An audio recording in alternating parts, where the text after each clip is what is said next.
देखो बच्चों, हमारा टॉपिक चल रहा है भाषा, व्याकरण एवं लिपि। भाषा के बारे में हमने कल पढ़ लिया। भाषा किसे कहते हैं, भाषा के कौन कौन से रूप हैं, भाषा की प्रमुख इकाइयां, यानी भाषा के बारे में हमने कल पढ़ लिया। अब देखो दूसरा बिंदु, व्याकरण।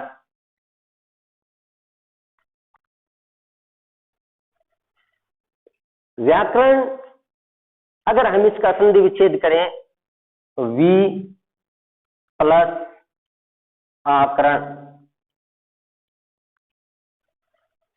या इस प्रकार भी करें वी प्लस आ प्लस करण से बना है व्याकरण। वी में ई स्वर है और आगे असमान स्वर है, दोनों को मिलाने पर ये बनता है, और आ है तो या। इस प्रकार क्या बन गया, व्याकरण।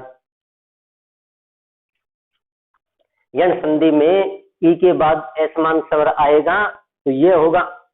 व्याकरण का तात्पर्य क्या है, विश्लेषण करना। विश्लेषण करना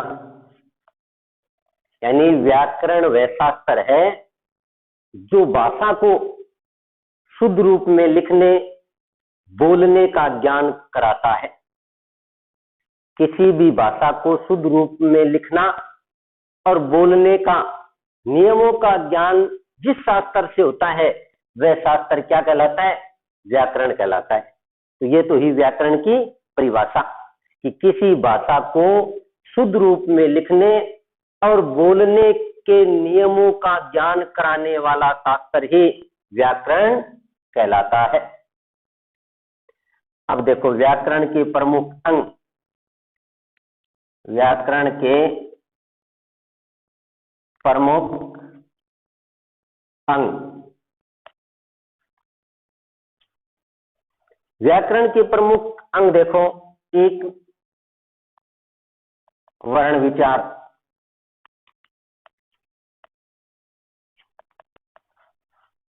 दूसरा है शब्द विचार,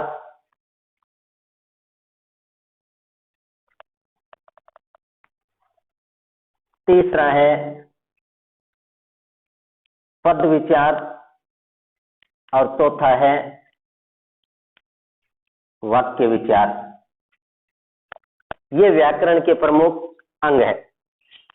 व्याकरण के प्रमुख अंग है वर्ण विचार, शब्द विचार, पद विचार और वाक्य विचार। वर्ण विचार में हमें वर्ण संरचना,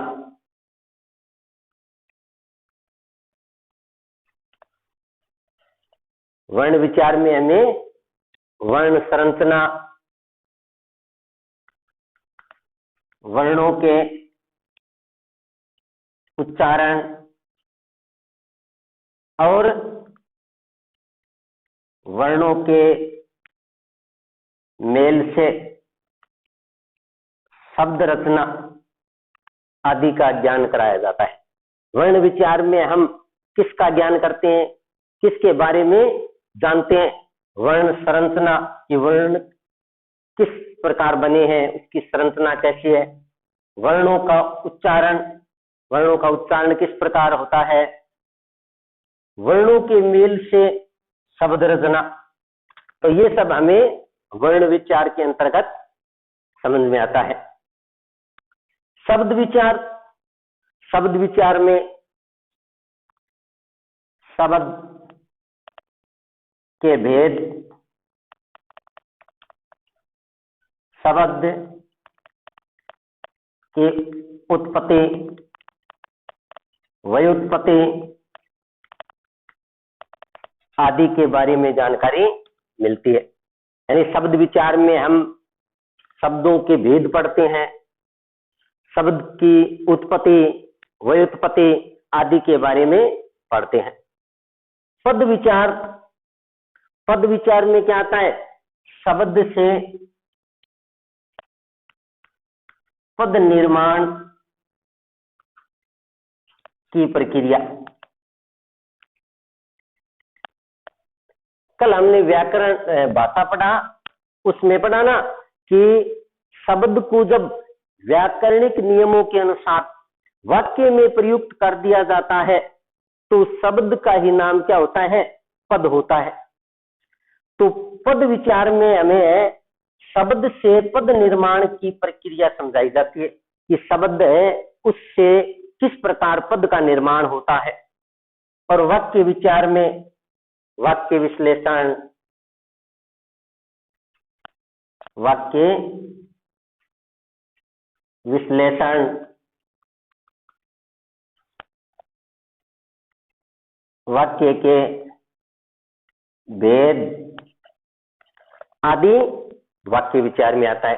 तो ये व्याकरण के प्रमुख अंग वर्ण विचार, जिसमें हमें वर्ण संरचना, वर्णों के उच्चारण, वर्णों के मेल से शब्द रचना आदि का ज्ञान होता है। शब्द विचार, शब्दों के भेद, शब्द की उत्पत्ति, व्युत्पत्ति आदि के बारे में शब्द विचार में हम पढ़ते हैं। पद विचार में शब्द से पद निर्माण की प्रक्रिया का ज्ञान होता है। और वाक्य विचार में वाक्य विश्लेषण, वाक्य के भेद आदि के बारे में जाना जाता है। तो ये है व्याकरण के प्रमुख अंग। अब देखो व्याकरण का महत्व, व्याकरण का महत्व, व्याकरण का क्या महत्व है या व्याकरण की आवश्यकता क्यों पड़ी? यानी व्याकरण का महत्व है कि व्याकरण भाषा को स्थिर रूप प्रदान करता है। व्याकरण है वो भाषा को मानक रूप प्रदान करता है, परिनिष्ठित रूप प्रदान करता है, भाषा का विश्लेषण कर उसका स्पष्ट रूप प्रदान करता है। इस कारण व्याकरण का महत्व है। तो हम लिख सकते हैं कि व्याकरण भाषा का विश्लेषण कर स्पष्ट रूप प्रदान करता है।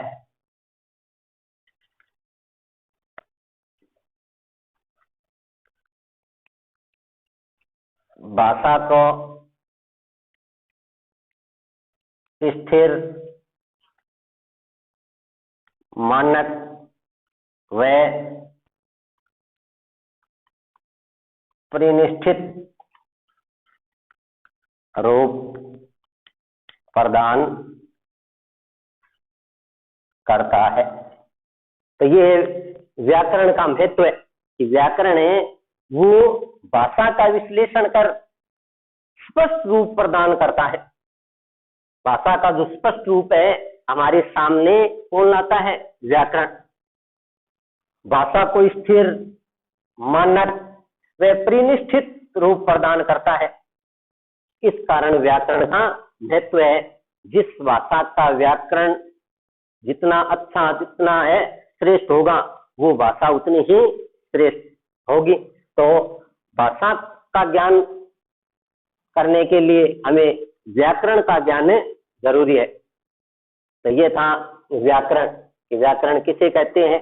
भाषा को शुद्ध रूप में पढ़ने व लिखने का ज्ञान कराने वाला शास्त्र ही व्याकरण कहलाता है। व्याकरण के 4 अंक हैं: वर्ण विचार, शब्द विचार, पद विचार और वाक्य विचार।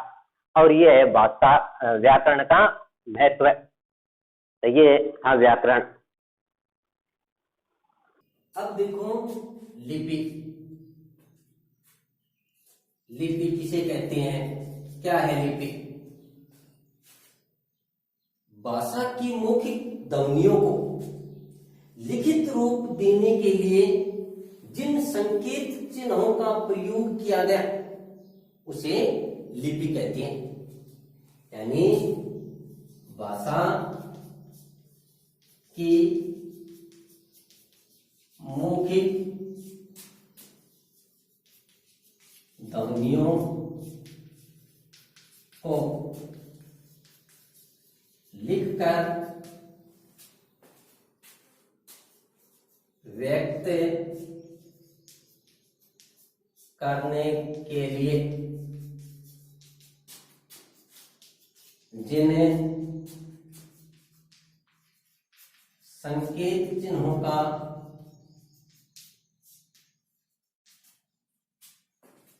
प्रयोग किया जाता है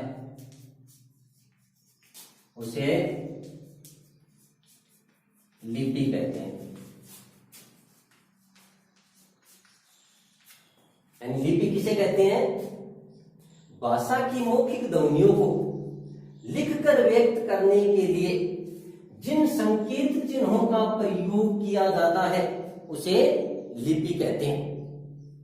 ये लिपि की परिभाषा, यानी भाषा की जो मौखिक ध्वनियां हैं उस मौखिक ध्वनियों को लिखकर व्यक्त करने के लिए जो संकेत चिन्ह, जो लेखन चिन्ह काम में लिए जाते हैं उसे लिपि कहते हैं। जिस प्रकार हम कोई ध्वनि बोलते हैं, हम कोई आवाज निकालते हैं और उस आवाज को व्यक्त करने के लिए उसको लिख करके दिखाया जाता है कि ये आवाज ये, उस लेखन चिन्हों को क्या कहा जाता है? लिपि। जैसे हमने कै बोला तो लिपि के माध्यम से हमें ज्ञान होता है कि इस प्रकार करके इस प्रकार करेंगे तो वो क्या कहलाएगा? कै। तो ये सब हमने किससे सीखा है? लिपि के माध्यम से। लिपि ने हमें ये संकेत दिया है, संकेत चिन्ह दिया है कि एक लाइन इस प्रकार, फिर इस प्रकार घुमाओ, फिर इस प्रकार शिरोरेखा खींचो, तो ये लिपि। तो लिपि के माध्यम से हम भाषा का लिखित रूप सीखते हैं। अब देखो लिपि की आवश्यकता क्यों पड़ी, या लिपि का महत्व क्या है, लिपि का महत्व या आवश्यकता। लिपि का क्या महत्व है? लिपि भाषा को स्थिर, मानक एवं परिनिष्ठित रूप प्रदान करती है। यानी लिपि है वो भाषा को स्थिर, मानक एवं परिनिष्ठित रूप प्रदान करती है। तो ये लिपि का महत्व है, या भाषा को स्थिर, मानक एवं परिनिष्ठित रूप प्रदान करने के लिए लिपि की आवश्यकता पड़े। तो ये है लिपि का महत्व या आवश्यकता। हमारी भाषा हिंदी है। हिंदी भाषा कौन सी लिपि में लिखी जाती है? देवनागरी लिपि में। अलग अलग भाषाओं की अलग अलग लिपि होती है। जैसे देखो भाषा लिपि, हमारी भाषा हिंदी है तो हिंदी कौन सी लिपि में लिखी जाती है? देवनागरी लिपि में। इसी प्रकार जैसे पंजाबी भाषा है तो वो गुरुमुखी लिपि में लिखी जाती है, गुरुमुखी। इसी प्रकार जैसे अंग्रेजी भाषा है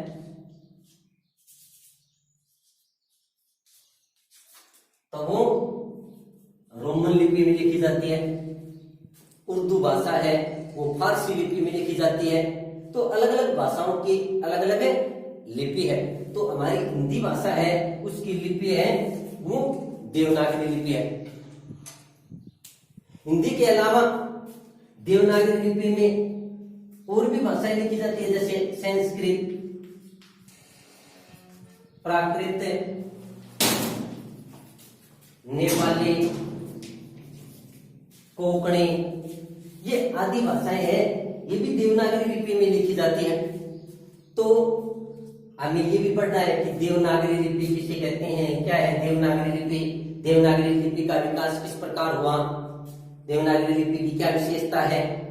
तो अब देखो देवनागरी लिपि, हमारी हिंदी भाषा की लिपि है देवनागरी लिपि। तो देवनागरी लिपि किस प्रकार अस्तित्व में आई, ये मैं आपको इस डायग्राम के माध्यम से समझाता हूं। भारत की दो प्राचीन लिपियां, प्राचीन काल में भारत में दो प्रमुख लिपियां थी, ब्राह्मी लिपि और खरोष्ठी लिपि। 500 ईस्वी पूर्व बुद्ध काल में ये दो लिपियां प्रसिद्ध थी, ब्राह्मी लिपि और खरोष्ठी लिपि। गुप्त काल के आरंभ में ब्राह्मी लिपि के दो भाग हो गए। 350 ईस्वी के आसपास ब्राह्मी लिपि दो भागों में बंट गई, उत्तरी ब्राह्मी लिपि और दक्षिणी ब्राह्मी लिपि। चौथी 5वीं शताब्दी में उत्तरी ब्राह्मी लिपि से एक लिपि बनी जिसका नाम है गुप्त लिपि। गुप्त लिपि से 6ठी शताब्दी में सिद्ध मातृका लिपि का विकास हुआ। सिद्ध मातृका लिपि से 7वीं शताब्दी में एक लिपि बनी जिसका नाम है कुटिल लिपि, और कुटिल लिपि से 8वीं 9वीं शताब्दी से आरंभ हुई नागरी लिपि, शारदा लिपि। ये कुटिल लिपि से निकली है नागरी लिपि। और नागरी लिपि से 1000 से लेकर 1200 ईस्वी के मध्य तक नागरी लिपि से कौन सी लिपि बनी है? देवनागरी लिपि। 11वीं 12वीं शताब्दी में नागरी लिपि के दो भाग, पश्चिमी नागरी और पूर्वी नागरी। उत्तर भारत की अधिकांश लिपियों का निर्माण नागरी लिपि से हुआ और उसी पश्चिमी नागरी से हमारी ये देवनागरी लिपि निकली है। तो हमारी देवनागरी लिपि किससे बनी है? नागरी लिपि से। और नागरी किससे बनी है? कुटिल लिपि से। वैसे ये सारी ब्राह्मी लिपि से बनी है। तो नागरी लिपि का जन्म किससे हुआ? ब्राह्मी लिपि से। तो इस प्रकार हमारी ये नागरी लिपि बनी। अब हमें पढ़ना है नागरी लिपि की क्या विशेषता है, नागरी लिपि इसका नाम क्यों पड़ा। तो देखो, नागरी या देवनागरी लिपि का नामकरण किसका नाम नागरी या देवनागरी लिपि क्यों पड़ा, किस कारण पड़ा? कई मानते हैं कि नगरों में अधिक प्रयुक्त होने के कारण इसका नाम नागरी पड़ा। यानी ये लिपि है नगरों में अधिक प्रयुक्त होने के कारण इसका नाम नागरी पड़ गया, कि नगरों में ये लिपि ज्यादा काम में ली जाती थी, इस कारण इसका नाम क्या पड़ा? नागरी। कई मानते हैं गुजरात राज्य के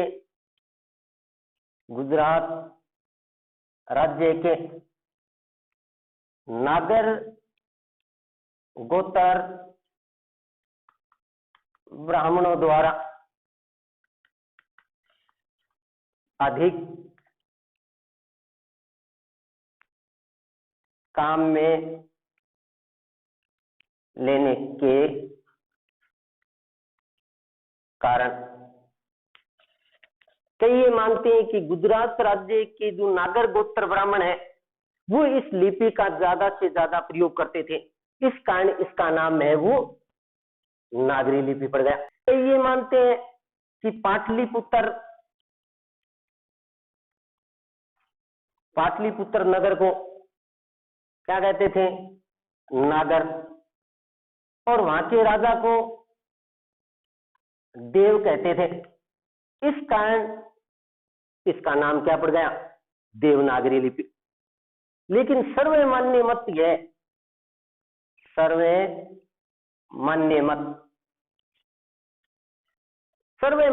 यह है कि बौद्ध धर्म का एक ग्रंथ है, बौद्ध धर्म का एक ग्रंथ है ललित विस्तार।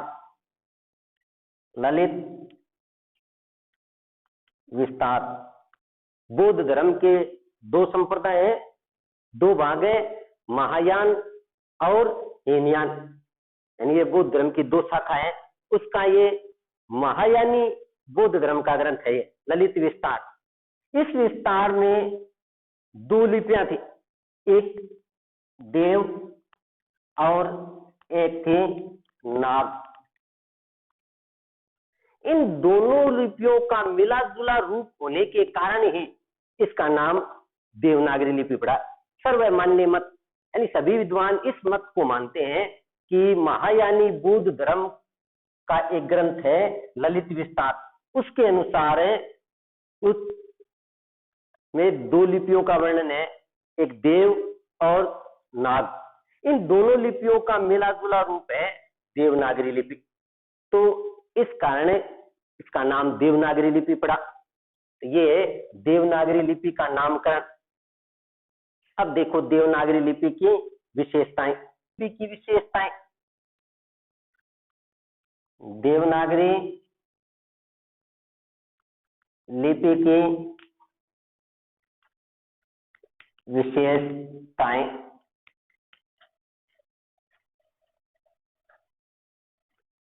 देखो यह बाईं ओर से दाईं ओर लिखी जाती है। देवनागरी लिपि है वो बाईं ओर से दाईं ओर लिखी जाती है। जैसा बोला जाता है वैसा ही लिखा जाता है। देवनागरी लिपि की विशेषता है कि इसमें जैसा बोला जाता है वैसा ही लिखा जाता है। एक वर्ण के लिए एक ही संकेत चिन्ह काम में लिया जाता है। एक वर्ण के लिए एक ही संकेत चिन्ह काम में लिया जाता है। इसमें शिरोरेखा होती है, इसमें शिरोरेखा होती है। कोई वर्ण मूक नहीं होता,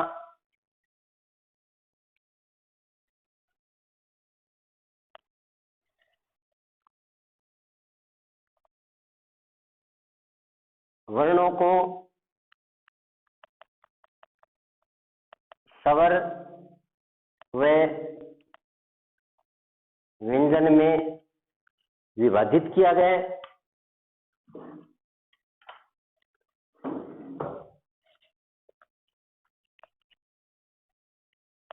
अनुस्वार व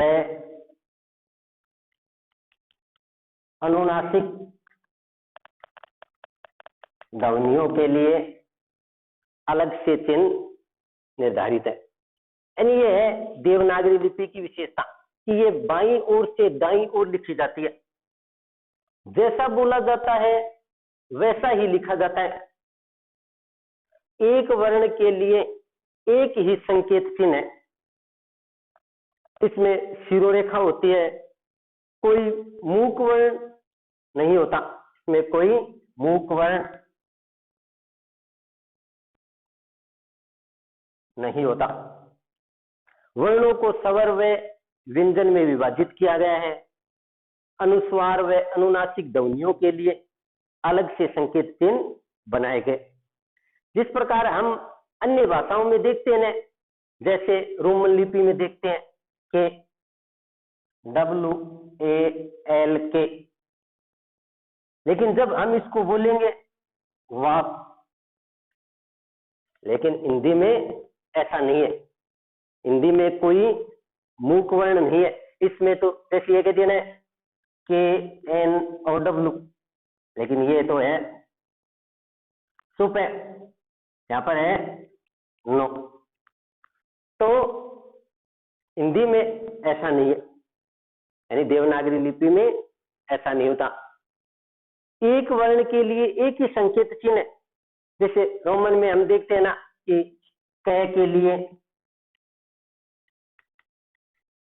कई जगह के, कई जगह सी, कई जगह क्यू आदि संकेत चिन्ह काम में लेते हैं।